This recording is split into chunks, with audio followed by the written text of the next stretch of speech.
How's it, everyone? Today I'm here with my WWE WrestleMania 32 live review. Of course, WrestleMania took place on Sunday. This is my live review. If you guys do not know, I was there at WrestleMania 32 this past Sunday. Here are my tickets from WrestleMania 32. Of course, I had great seats, almost very similar to the ones I had from last year. Pretty much almost the same exact view. It was phenomenal seats. Really enjoyed them.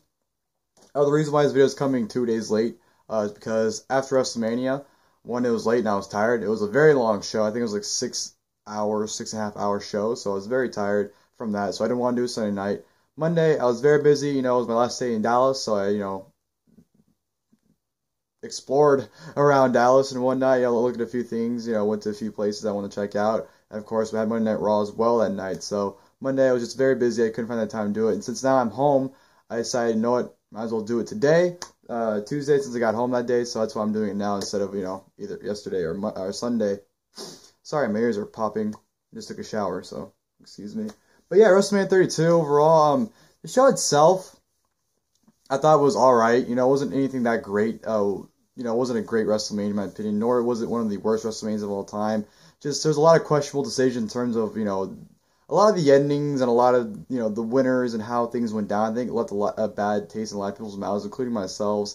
There's just a lot of things where just after it happened, I'm like, what? Like, why did that happen? Just a lot of things that happened that shouldn't have happened on that show happened. But I think, you had a handful of good matches and you had some good moments as well in the show. So I don't think this WrestleMania was a total fail. I still think this will be a memorable WrestleMania for different reasons. But yeah, I still thought it was a good show. I still enjoyed myself. I still had a blast watching the show. I just had a lot of fun, and it was great to be part of history and see the moments I was able to see. And yeah, overall WrestleMania this year, I'd give like half a thumb. It's not there, but it's not up. It's kind of like in between. So I I had fun, and I liked the show somewhat. So I had a fun time and I enjoyed it. But yeah, I wasted 2 minutes on the intro. Now let's get into the actual show. Of course, you had the kickoff show, which started before the actual show started. I didn't really see much of it, during the Ryback Kalisto United States Championship match. I was actually in the concession line because the stadium, the way it's operated, the way people are being let in was just absolutely terrible. I'm not going to rant about it now. In my WrestleMania 32 experience video, I will go into detail about the mishaps and the horrible communication the AT&T Stadium had, letting people in and whatnot. It was all around just a horrible experience. It was just torture. It was just hell to get in. But I was actually able to get in pretty easily. It was just the concession stands were long, so that's why it took me a while to get my seat. But yeah, the entire Ryback Kalisto match, I watched it in line. It was, the TV monitor and they had the line, so I was just watching the monitor. The match itself was whatever. It was your typical big man, little man match. Of course, the big guy dominates the little guy throughout the entire match, and of course, the little guy miraculously wins at the end. So it was whatever. Kalisto hit the Selena del Sol when Ryback got stunned from hitting his head on the exposed turnbuckle, on the second turnbuckle. It's done. Kalisto hit Selena del Sol, retains the U.S. Championship. Nothing much there. From the 10 Diva Tag Team match with the Total Divas versus Team Bad and Blonde, I thought it was good for what it was. I think almost all Divas got their stuff in. Even Brie hit the sliced bread number 2, which was it's pretty cool. I'm marked for that move, so it was pretty cool to see her do that. So everyone got their stuff in, and it's a cool moment at the end with a really cool transition into the yes lock from Brie and onto Naomi. Yes lock, Naomi taps out, and of course the Total Divas celebrate with her by putting Brie on their shoulder, celebrating, and Nikki came out at the end too to join the celebration. So I thought that was a cool moment for Brie. And then you had the unveiling of the brand new WWE Women's Championship title belt. Of course, Lita unveiling the new championship. Kind of a gripe with it. I know what they're going for. They want the title to be oh my god. Calm down, slow down. A representation. There we go. Sorry, I was getting tongue-tied there. Pretty much the male's world title. That's why it's pretty much the same exact title, just different color. They put, of course, women's champion, not WWE World Heavyweight Champion, at the bottom. So I liked how they want to make it seem like it's equal championships, but at the same time, it's kind of like seemed like they're kind of lazy, but not really doing anything cool with the championship. But like I said, I understand what they're going for. One thing that was really pissed me off is the fact that they said it's the first ever women's championship, when the women's championship has been around for decades, and it was around until 2010 until they got rid of it in favor for the Divas Championship. So as a fan, I'm insulted that they're claiming this is the first ever women's championship, because I know for a fact it's not.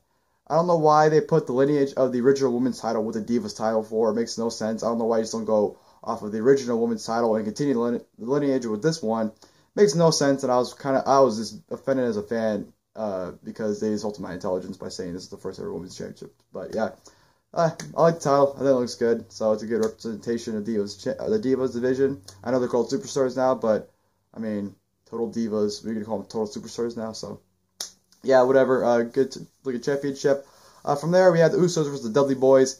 Nothing too much. Usos won with the double super kick on the Devon, which was a finish that came out of nowhere. I don't think anyone was expecting it. Wasn't in favor of the Usos winning. I believe that Dudley should have won, considering Dudley had not had a significant win at all since returning back to the WWE back in August. So I thought the Dudleys definitely should have won.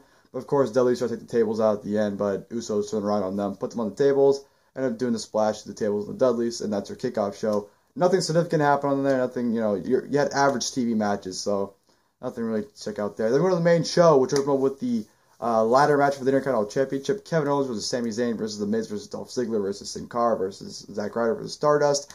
A very fun ladder match, I thought. I thought it was a great match. I thought I had a lot of fun. Honestly, I enjoyed this ladder match more than I enjoyed the one last year. That's just me, personally. I just had a lot more fun. I thought the guys did a lot more spots and took a lot more crazy bumps. Kevin Owens and Sami Zayn were definitely the stars of the match. Kevin Owens taking some crazy bumps as well, including the frog splash onto, I forgot it was on the ladder, but someone was laying on the ladder and Kevin Owens did this frog splash on the ladder. Thought that was a great spot. Sami Zayn looked awesome as always too, diving through the ladders onto the outside, and then of course doing the diving through the ropes to hit the tornado DDT into Kevin Owens. Back to back, I thought that was great there. So Kevin Owens, Sami Zayn definitely MVPs of the match. Everyone else was fine. It was a cool moment for Stardust taking out the polka dot ladder for Dusty. I thought that was a pretty cool moment. Like I said, cool moment for to pay tribute to Dusty. But yeah, very fun ladder match. Sin Cara had some 6 spots as well when he did the Young Buck spot where they push down the ladder and he does he jumps off, he springboards off the top rope onto the outside. I thought that was cool. And then up I think they did a splash off the ladder. I think Kevin Owens pushed the ladder and he fell through Stardust through the ladder on the outside. So that was an insane spot. Zack Ryder elbow at the top rope off the top of the ladder. So just a whole bunch of craziness in this match. Really enjoyed it. Ending was just absolutely just mind-boggling for me because you had Kevin Owens and Sami Zayn. Sami Zayn takes out Kevin Owens.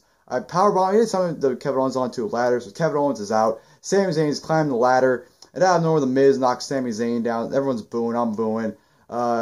Miz goes up there. Miz sits there. He's like, "Yeah, I'm about to win." Out of nowhere, fucking Zack Ryder comes out of nowhere, pushes the Miz off the ladder, and retrieves the Intercontinental Championship. I'm sitting there screaming, "What the fuck?" I have video proof of it. It's on my Twitter if you want to check it out. I'm just screaming because I have no idea what the hell just happened. And to me, it makes absolutely no sense considering Zack Ryder was a replacement in this match.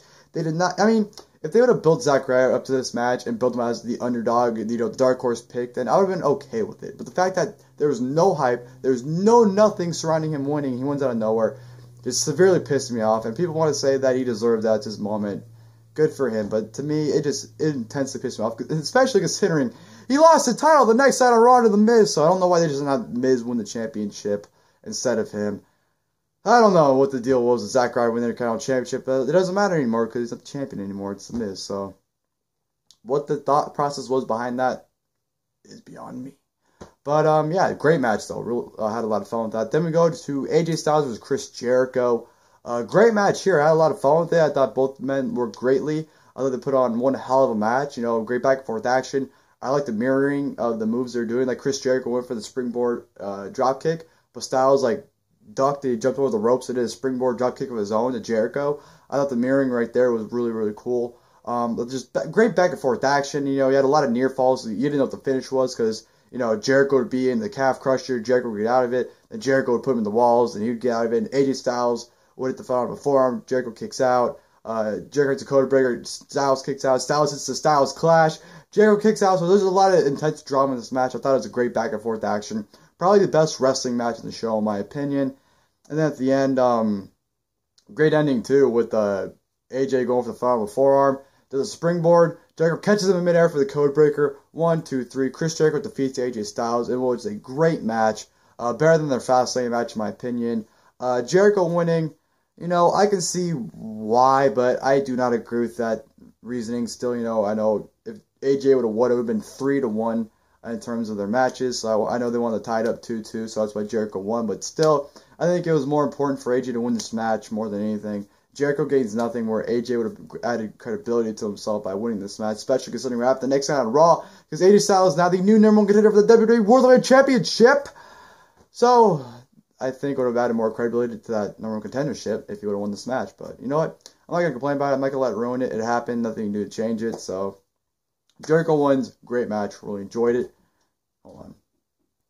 And then from there on, we go to a 6-man tag team match, the New Day versus League of Nations.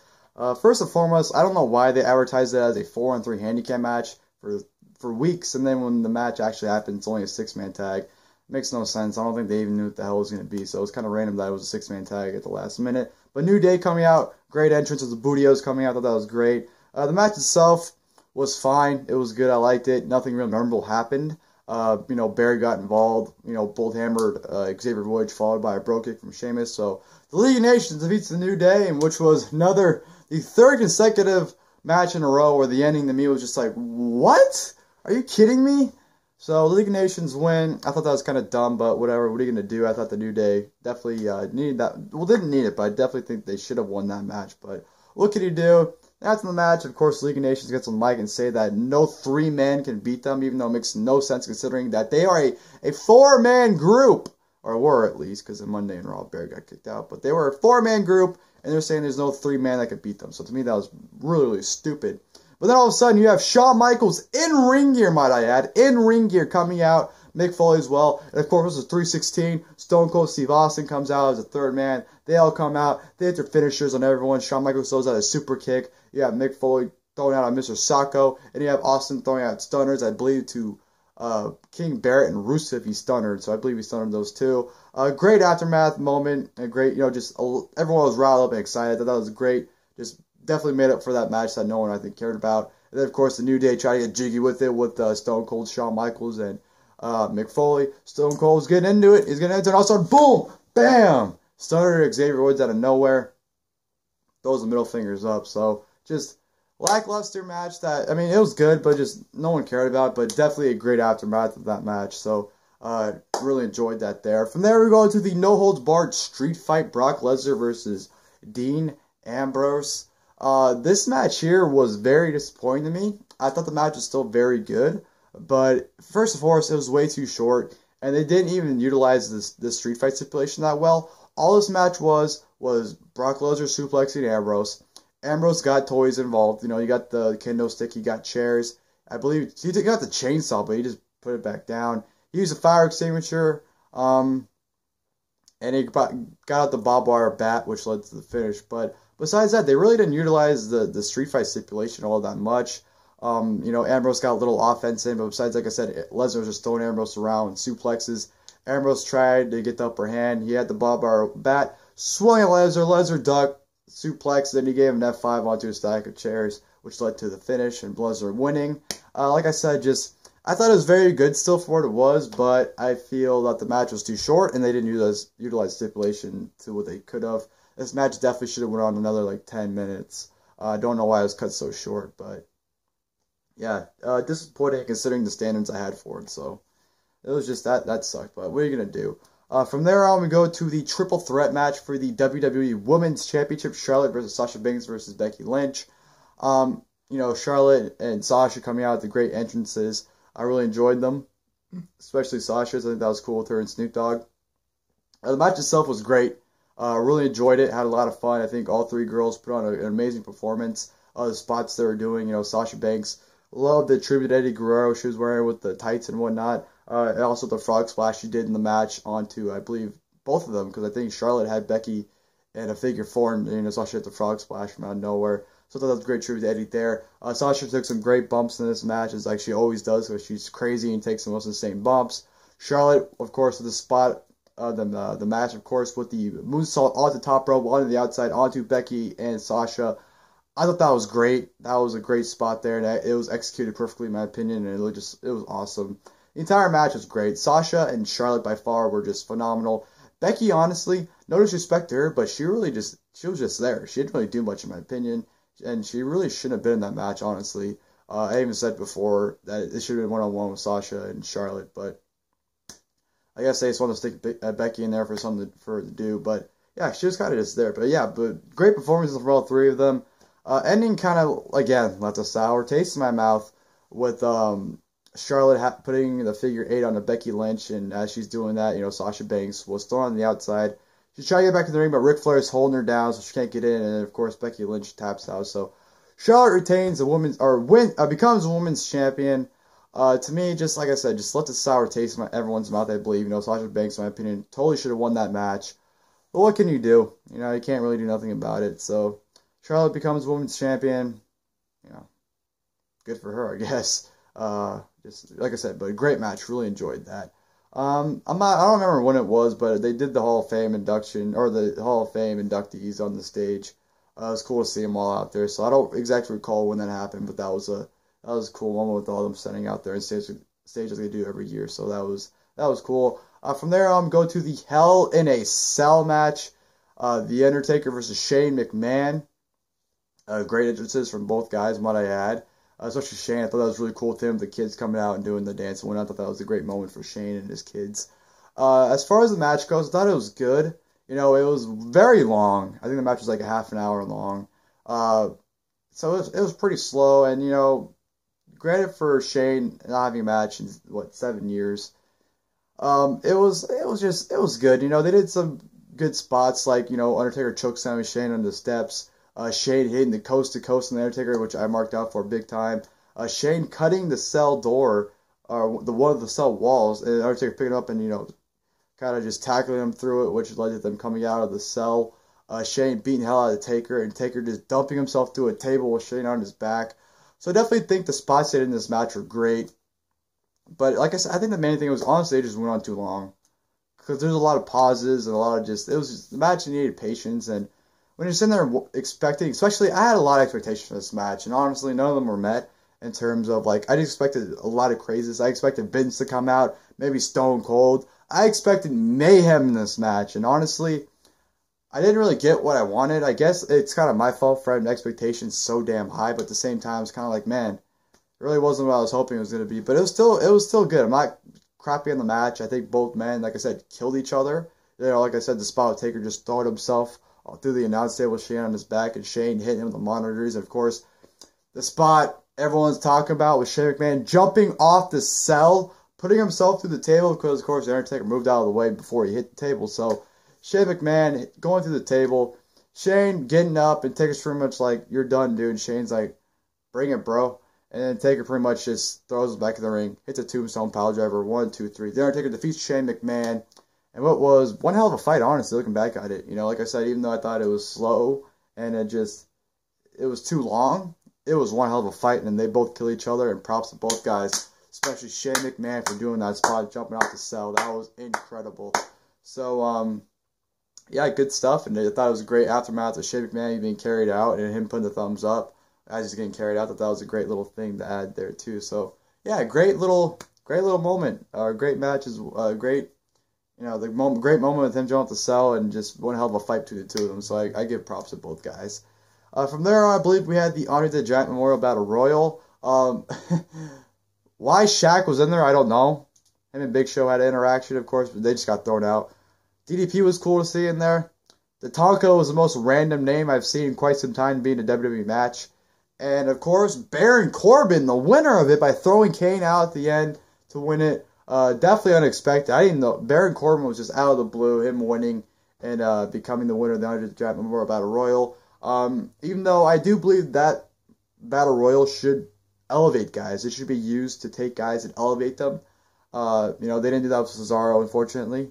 Big Show, not going to go into that. And looks like they're not doing that with Baron Corbin, because if you watch Raw, they didn't really do anything with him in terms of building him towards anything good. So I like Baron Corbin. I'm a fan of Baron Corbin, but I just don't know where they're going to go with him. And, I don't think anyone expected to see him get called up anytime soon.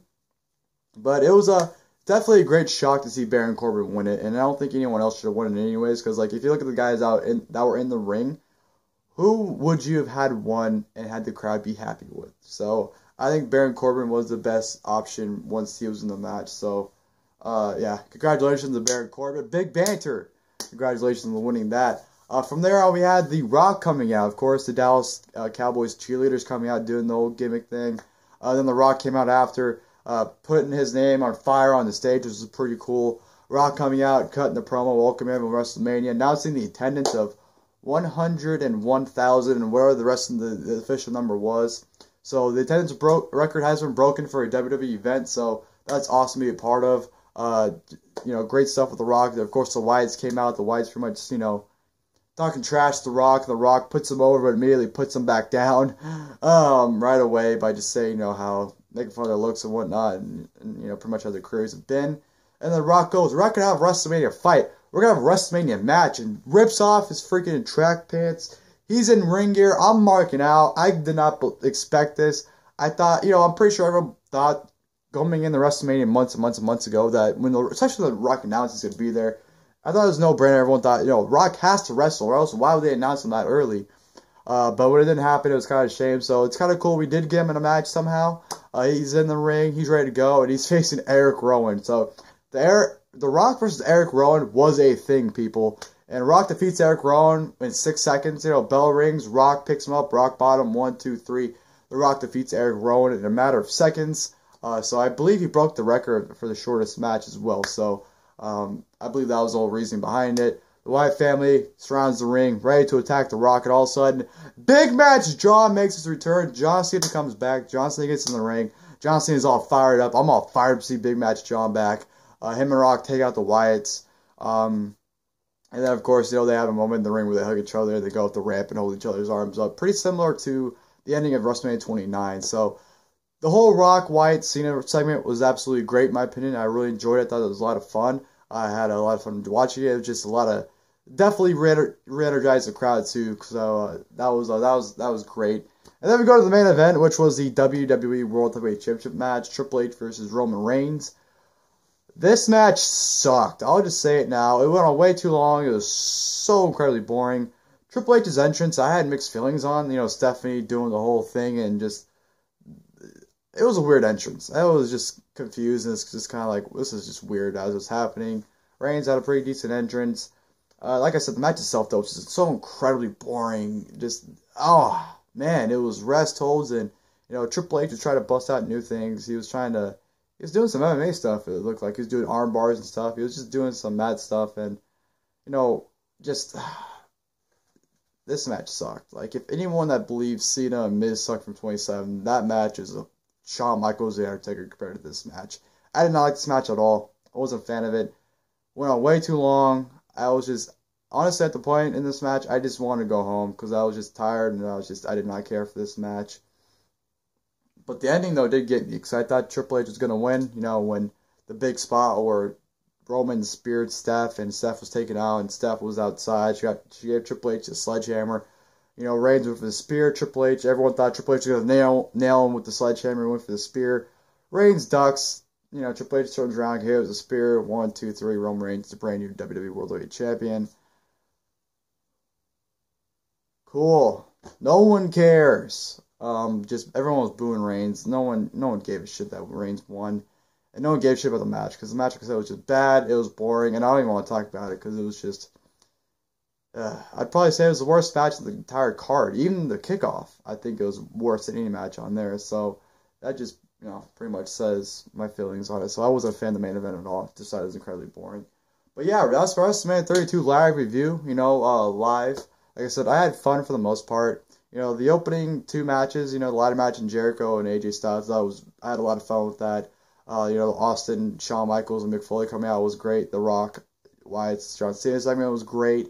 Hell in a Cell was fun, especially the Shane spot. So half the show I had a lot of fun and enjoyed. The other half I kind of just simmered down and just watched it and really didn't do much. So yeah, hope you guys enjoyed my WrestleMania 32 live review. Like I said, I was there. That's why it's a live review. Yeah, good to be back home. Had a fun trip. Hopefully my WrestleMania 32 experience video will be up soon, hopefully within the next week or so. I'll have that up and whatnot, so that should be a fun video to make. And yeah, I'll show all the stuff I got too, of course, in that video, so stay tuned to that in my story. So yeah, that'll do it for the video, guys. Like I said, hope you guys enjoyed the video. Hope you guys enjoyed WrestleMania. If you didn't, well, I'm sorry. I still have to watch on the network. Not sure when I'll watch the network feed version of it. It's a 4.5 hour show, so it's going to be tough to sit there and watch all the way. So I don't know when I'll watch it, but I will eventually one of these days. Probably I'll wait till the Blu-ray comes out. I'll watch it the Blu-ray, then I'll review it from that version of it. So that's probably what I'm doing. But yeah, thank you guys for watching this video. Leave your guys' thoughts in the comments below what the show, if you guys would like, what you guys thought about it. If you're watching the network, what you thought about it if you're there live as well. So, do what you guys would like. And until next time, I'll see you guys later. Thank you guys for watching the video.